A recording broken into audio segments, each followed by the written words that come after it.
सबसे पहले इच्छा होती है उस परम स्थान के दर्शन की जहां भगवान शिव ध्यान में स्थित है। कैलाश पर्वत उनका परम आसन। ये कोई साधारण पर्वत नहीं बल्कि भगवान शिव का साक्षात रूप है। इसके चरणों में है मानसरोवर, मीठे जल की पवित्रता, और राक्षस ताल, खारे जल की रहस्यपूर्ण गहराई।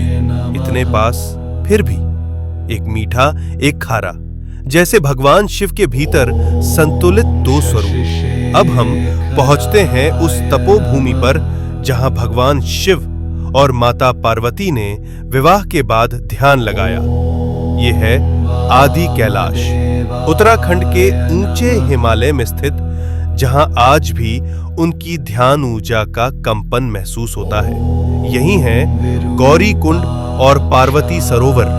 ये पर्वत नहीं, शिव पार्वती की जीवित उपस्थिति का केंद्र है, इसलिए कहलाता है छोटा कैलाश।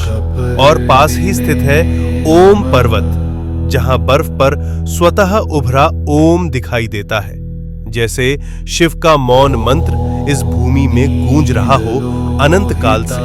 अब हम बढ़ते हैं हिमाचल की उस रहस्यमयी चोटी की ओर जहां विराजमान है स्वयं भगवान शिव, जिसे कहा जाता है मणि महेश कैलाश। इस पर्वत की चोटी से दिखाई देती है एक दिव्य मणि।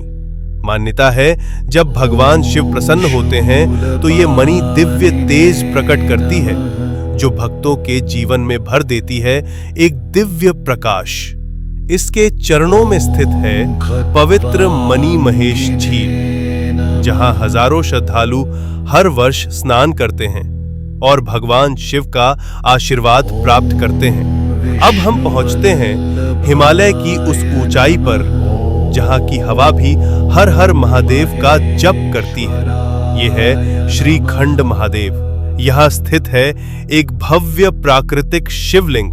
यहाँ तक पहुंचने का मार्ग अत्यंत कठिन, लेकिन कहा जाता है जिसे स्वयं भगवान शिव बुलाते हैं वही इस दिव्य शिखर तक पहुंच पाता है। श्रीखंड महादेव केवल एक शिवलिंग नहीं, ये है भगवान शिव का हिमालयी सिंहासन।